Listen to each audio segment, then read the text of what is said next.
दोस्तों नमस्कार। Hormuz strait में चल रहे भीषण खींचतान के चलते आखिरकार भारत इससे प्रभावित सबसे ज्यादा क्यों हो रहा है? ब्लॉकेड की खबर सामने आ रही है हॉर्मुज से, जहां अमेरिका की ब्लॉकेड की खबर सामने आ रही है। इस्लामाबाद में अमेरिका और ईरान के बीच शांति वार्ता विफल रही थी, जिसके बाद अमेरिका के राष्ट्रपति डोनाल्ड ट्रंप ने ईरान की नाकेबंदी का ऐलान किया। ईरान की नाकेबंदी और ईरान के खिलाफ अमेरिका की नौसैनिक नाकेबंदी शुरू हो गई।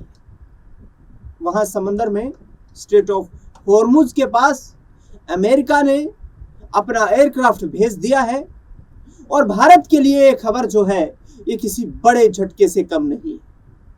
विशेषज्ञों का मानना है कि हॉर्मुज से आने वाले तेल की कीमतों में आगे आने वाले वक्त में सिर्फ भारी उछाल का मामला तक सीमित नहीं है, बल्कि भारत की पूरी अर्थव्यवस्था पर पड़ने वाली एक चौतरफा मार है। यानी कि स्ट्रेट ऑफ हॉर्मुज का ब्लॉक हो जाना भारत के लिए एक बड़ा संकट है। कैसे, वो भी आपको समझाऊंगा। कच्चे तेल के दाम $100 प्रति बैरल के पार पहुंचने के साथ ही भारत के लिए कई लेवल पर जोखिम भरी संभावनाएं दिखने लगी। एलपीजी की कमी भारतीय रसोई पर असर ये तो पहले ही देखने को मिल रहा था। भारत के लिए सबसे बड़ी चिंता रसोई गैस यानी कि एलपीजी को लेकर है। भारत अपनी एलपीजी जरूरत का लगभग 60% से ज्यादा हिस्सा विदेशों से आयात करता है। इस आयात का 90% हिस्सा हॉर्मुज स्ट्रेट के जरिए ही होकर आता है। नाकेबंदी के कारण अगर सप्लाई में देरी होती है तो रसोई गैस की कीमतें बढ़ सकती हैं। यह सरकार पर सब्सिडी का अतिरिक्त बोझ भार पड़ सकता है, जो कि एक बड़ा खतरा भारत के लिए। एलएनजी यानी कि लिक्विड नेचुरल गैस की कमी से खाद्य और बिजली उत्पादन पर संकट आ सकता है। प्राकृतिक गैस के मामले में भी स्थिति काफी गंभीर बनी हुई है। भारत के कुल एलएनजी आयात का करीब आधा हिस्सा इसी रास्ते से आता है।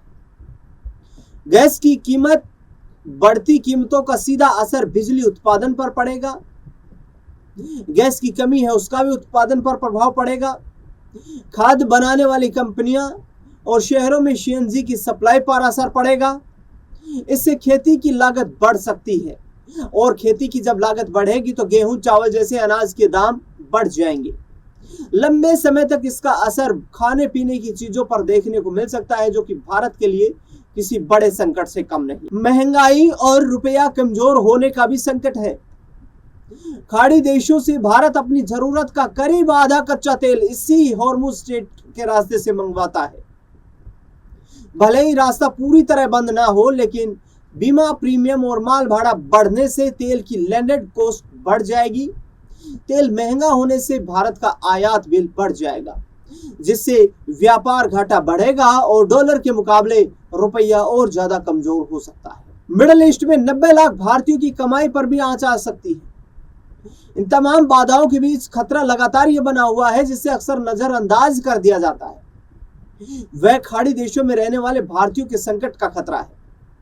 खाड़ी देशों में करीब 80 से 90 लाख भारतीय रहते हैं, जो हर साल लगभग 100 बिलियन रेमिटेंस भारत को भेजते हैं। यानी कि पैसा, आसान भाषा में इस्तेमाल करूं तो लगभग 100 बिलियन पैसा खाड़ी देशों से भारत आता है।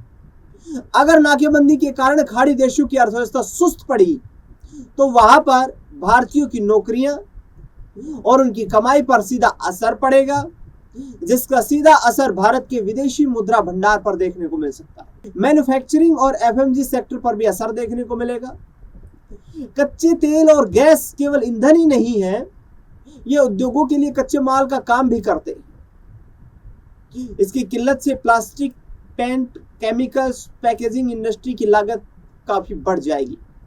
कंपनियां बढ़ी हुई लागत का बोझ ग्राहकों पर डालेंगी, जिससे साबुन तेल से लेकर पेंट, प्लास्टिक के सामान तक सब कुछ महंगा हो सकता है, जिससे आम आदमी की जेब पर सीधी मार पड़ेगी। अब सवाल यह है कि क्यों पैदा हुए ये हालात।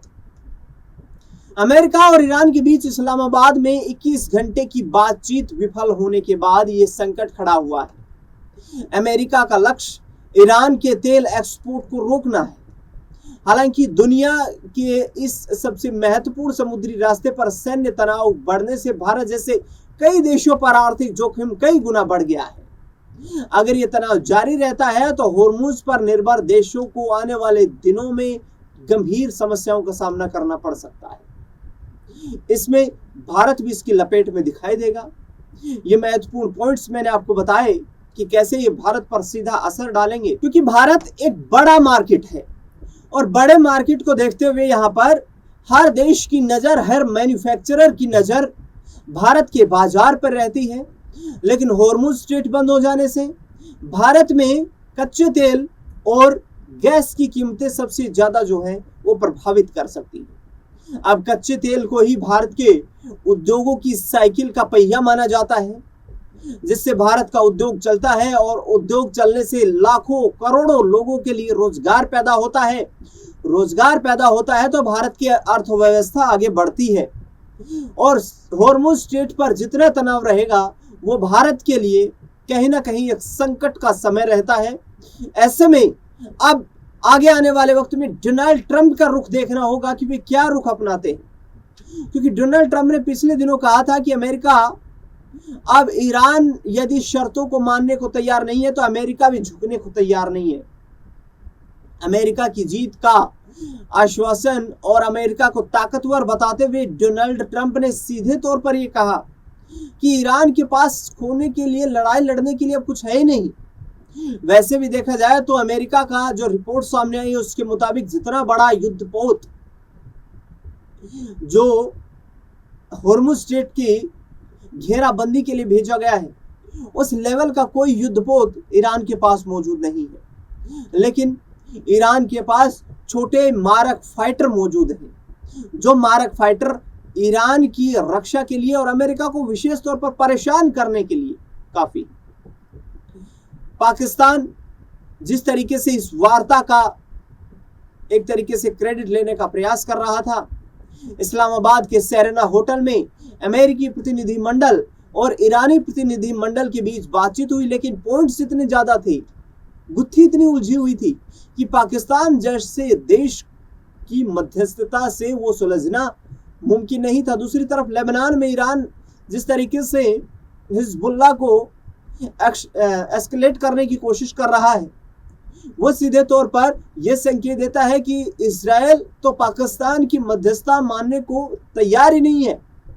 इजराइल के प्रधानमंत्री और वहां के विदेश मंत्री ने सीधे तौर पर कहा कि जिस तरीके से ईरान और अमेरिका इस्लामाबाद में जाकर के और शांति पीस डायलॉग कर रहे हैं, ईरान के लिए पाकिस्तान जो है शांति दूत हो सकता है, लेकिन इजराइल जो है वो पाकिस्तान पर बिल्कुल विश्वास नहीं करता है। पाकिस्तान वैश्विक स्तर पर उसकी कोई विश्वसनीयता नहीं है, इसलिए इस वार्ता का इजराइल ने सीधे तौर पर जो है एक तरीके से कंडेम किया था इसको, और इस वार्ता की सहमति नहीं दिखाई थी, डिसएग्रीमेंट दिखाया था इजराइल की तरफ से। लेकिन जब ईरान के तमाम मांगों को सुना अमेरिकी प्रतिनिधिमंडल ने और वहां के जो उपराष्ट्रपति थे जेडी वेंस, उन्होंने जिस तरीके से जो बयान दिया कि हम इतनी मांगों को लेकर के ईरान के साथ समझौता नहीं कर सकते हैं, वो एक बयान जो है उसी एक बयान ने यहाँ पर काफी ज्यादा तनाव को बढ़ा दिया है। और अब जेडी वेंस का वो बयान इस्लामाबाद से जो सामने आया, उसके बाद अमेरिकी प्रतिनिधिमंडल वापस अमेरिका लौट गया और उसके बाद डोनाल्ड ट्रंप ने एक ऐलान किया कि यदि ईरान ये मानने को तैयार नहीं तो अब असली जंग के लिए तैयार हो जाए। 40 दिनों की ये जंग जो थी, जिसमें इजराइल और अमेरिका सीधे तौर पर ईरान पर जबरदस्त हमले कर रहे थे, बमबारी कर रहे थे। जाहिर तौर पर ईरान जैसे लिमिटेड मिलिट्री ऑपरेशंस और मिलिट्री इक्विपमेंट्स वाले देश के लिए 40 दिनों तक सर्वाइवल करना आसान नहीं था, लेकिन ईरान ने लड़ाई लड़ी है। लेकिन अब जो विशेष लड़ाई आकर खड़ी हो गई है वो यूएस और ईरान के बीच होर्मुज ब्लॉकेड को लेकर के आकर खड़ी हो गई है।